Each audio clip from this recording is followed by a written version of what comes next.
Hello and welcome to Let's Review. A little over a year ago, I played a game called Dust: An Elysian Tail, and I've been meaning to get around to reviewing it for, well, quite a while now. As such, since I didn't have an opportunity to record a full Let's Play last week, it seemed like the right time. So, what exactly is Dust: An Elysian Tail? Well, to answer that, we start as always, with the gameplay. Dust is a 2D side-scroller in the classic Metroidvania tradition. The gameplay of Dust is all run from this 2D perspective as you scroll from side to side. Now to the far left of the screen you can see there are some monsters there, so let's attack them with our sword. Quite effective. We can combo together various movements to attack them. Now you will notice those bunnies there, which are completely harmless. Now this creature can be a little dangerous if we let it get us, but thankfully we were able to take it out quickly. These are fairly low-level enemies for the level that Dust is currently at, so that's why they're not providing too much of a problem.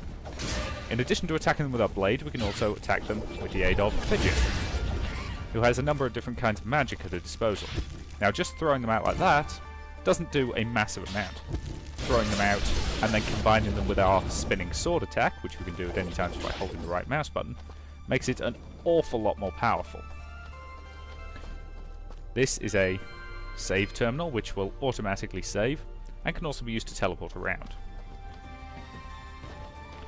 Now we've just transitioned between two areas. If I was to go back to that previous area, all the monsters would have respawned, so you can endlessly grind them if you need to. That was a minor character that if I wanted I could have conversed with, but she has nothing interesting to say at the moment. Quite often characters like that will give out quests or other such things. Now the reason I'm going this way is that there are a number of things around here that I can demonstrate. So, here we have a set of vines. Now if I had the right ability, which I don't have yet, because this is about a mid-game save, I would be able to clamber up those vines. As it stands, I just fall down next to them. However, in this save, I recently acquired this sliding move, which allows me to access various things as well as strike at enemies. Now you'll notice I took some damage there, so I might as well use a healing item, which I can do very easily just by hitting the key to which it's bound. You don't, strictly speaking, have to fight all the enemies, but it's usually a good idea to, for the simple reason that there are some areas that will not let you past until you've defeated all of the enemies around. Now the reason I'm going down here is because that slide that I've picked up allows me to unlock an area that wasn't available to me before, which is through here. Now these fruit things here are exploding bombs, which I can use. However, this is now a new area which I haven't been in, so you can see that the map has now expanded slightly. There are these spikes which will cause the bombs to explode immediately if I'm not very careful maneuvering them through. The reason I need the bombs is to explode this wall, which will allow me to progress further and probably get either some treasure or something of that ilk. Though as you can see, maneuvering the bombs past the spikes can be a little difficult if you don't time everything just so. As you can see, it's not exactly easy. Sometimes it does require a little bit more luck than actual skill. Like there, for example.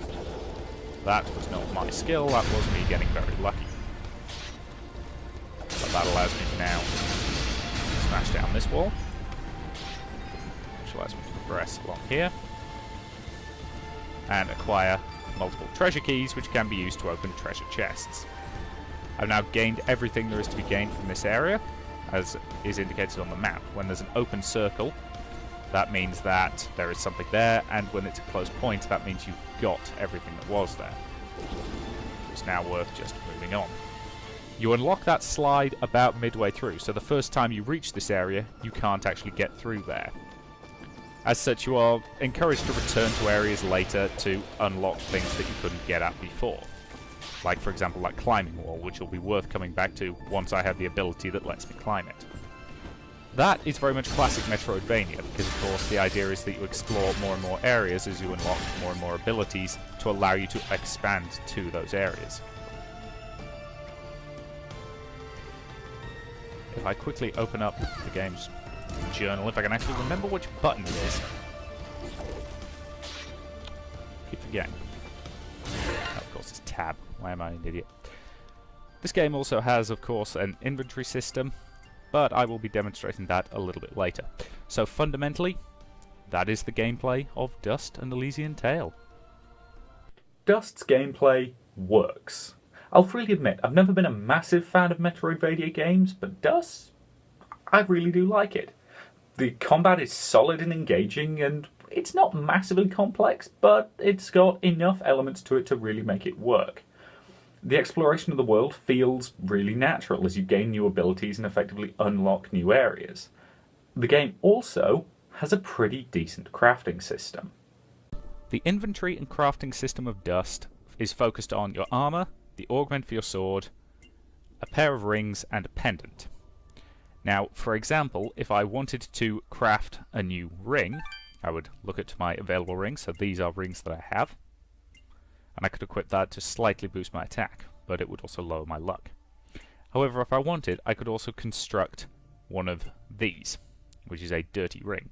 There's no real point to me doing it since it's lower, but just to demonstrate the crafting system I will. So it's fairly simple. Once you have a certain item that allows things to be teleported to you, which you get fairly early in the game, you can craft any item you have the schematics for. In order to use those, you have to have the crafting materials. Now, all of these are dropped by certain enemies. However, once you have acquired one of these items, you can sell it to any of the shops in the game, which is what these ticks indicate. Once the shop has been sold a single item of it, you can start buying them back from it after the shop restocks. This is actually a really good system, as it encourages you to sell things when you first get them in order to be useful later, so that you can buy them when you need them. Overall, the crafting system is not terribly complex, but it does what it needs to do. It doesn't actually change any appearances, sadly, but given the hand-drawn nature of all the artwork, I can understand why. And overall, that is the crafting system of Dust. All of these systems fit together really, really well, and as a result, the game just feels really tight, really solid, and everything just works together in a way that makes it really enjoyable to play. On the gameplay front, all I can really say is excellent work all round. The story of Dust and Elysian Tail follows the character of Dust, a man suffering from the #1 video game ailment, which is amnesia. Amnesia. Dust wakes up in a forest with no memories of his previous life, and suddenly finds that an ancient talking sword has been summoned to him. Hot on its tail is its guardian, Fidget, a small flying thingamy, who basically agrees to accompany Dust for the simple reason that she wants to keep an eye on the sword, and the sword is clearly going with him whether she wants to accept that or not. Travelling together, they find that the land is in turmoil, under attack from both monsters and from a group of soldiers who are seeking to eradicate a race known as the Moonbloods. And knowing that, I'm willing to bet that most people can probably take a pretty good guess at what Dust's forgotten backstory is. He was one of the soldiers. Well, yes and no. Look, I won't give away the plot twists, but I will say that the plot manages to straddle a very fine line, having just enough unexpected twists to balance out the stuff that you can see coming a mile away. Though I will freely admit that it is quite well written and acted. Even Fidget. Look, Fidget's meant to be annoying, alright? And to be fair, she does get better as she goes along. And that is one genuinely good point about this game's story. Most of the characters go through arcs that change them. Heck, even Ara goes through an arc that leads to a bit of character development, and he's a sword. The sword goes through a character arc. Well, I've heard worse ideas. The problem with Dust's story is that I can't really go into any real details about it without giving away significant spoilers, which I don't want to do. So I'll just have to suffice with saying that it's pretty well written, It's reasonably enjoyable. It's just got a few plot threads that you can see coming an absolute mile away. Overall, though, it does what it needs to do. From a graphical standpoint, this game is pretty good. It runs at a rock-solid 60 FPS, probably because of how stylized it is, so as such, it's not a massive system hog, which I do like. It's also got basically all the graphics options that a PC nerd like me could ever want, so I cannot complain at all on that front. Overall, pretty damn good job, graphically speaking. The art for this game is absolutely spectacular. While I might find the character designs a little bit weird, I absolutely cannot complain about how well and lovingly drawn they are. The enemies have exactly the same thing. They look really good, and there's clearly been a lot of love put into each one, and they are so varied that you will never get bored no matter how long you play the game for. In addition, the actual environments and the backgrounds just look fantastic, and I really love the fact that they've quite often got small little animals wandering around, which really gives them a sense of life, as well as the fact that those animals are adorable beyond all reason. Overall, the art is by far the best aspect of this game, and it is just truly spectacular. All credit to the artist. The voice work for this game is pretty decent. No one's ever going to win an award for it, but nobody really stands out as being particularly bad either. The sound effects are in much the same category. There's nothing really exceptional, but nothing that makes you scratch your head and wonder why the hell they picked that.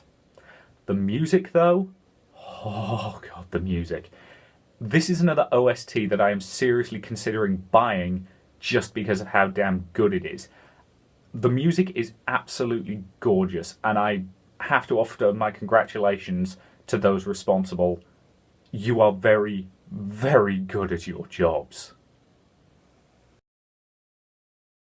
So, did I enjoy Dust and Elysian Tail? Yes, I did. Should you buy it? Yeah, I really think you should. It's a fine example of the Metroidvania genre, and for a game made by one passionate individual, it is truly spectacular. I've said before that I would rather play a slightly dodgy passion project than something that was just farmed out by a big corporate entity. And you really can feel the love in every part of Dust. It certainly has a few flaws, but nothing that really detracts from the experience. Overall, I'm very happy to say that I can strongly recommend this game. Now, if you'll excuse me, he and I need to have a bit of a talk. I'll see you later.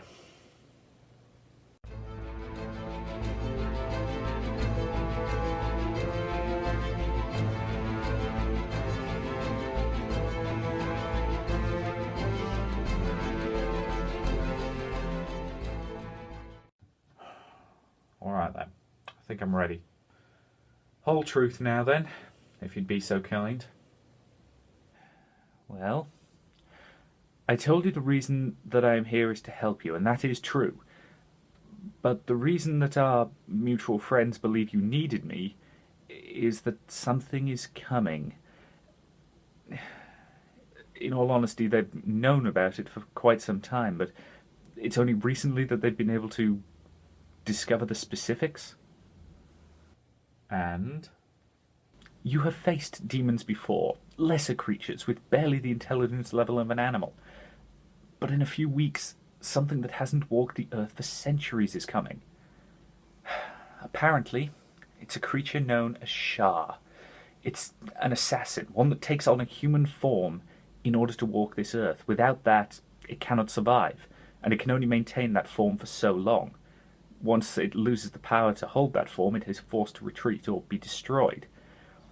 As far as I know, it takes decades for it to build up the power to manifest once again. The last time that it walked the earth, it was driven back by the wielder of Ascalon. Wait a minute. Are you telling me the last person to face this thing was Saint George? No. This was centuries after his death. The spear passed on to another when he died, and another when she died, and so on and so forth. Now, this creature is always sent to Earth to kill an individual, but it will cut down anyone in its way. During the middle of the 4th century, it massacred its way through an entire small town in order to reach one single child. Good God. Is it coming after me? No, they don't know for certain who its target is, but they are at least confident that it is not you. Oh, so they expect me to stop it then? Yes, but I don't know if you can. Catherine was one of the greatest spear fighters of her age, and she barely defeated it, and you are... Well, frankly, you are at best a competent swordsman. Oh, thanks. You know what I mean. You have some skill with a sword, but you are years away from being a master. If you try and fight Shah now, you will most likely die. And if I don't, someone else dies. Probably a lot of someone's. How long do I have? 3 weeks. Oh, well, I guess I should go practice then. Richard, Thank you for telling me. Now, just let me think, okay?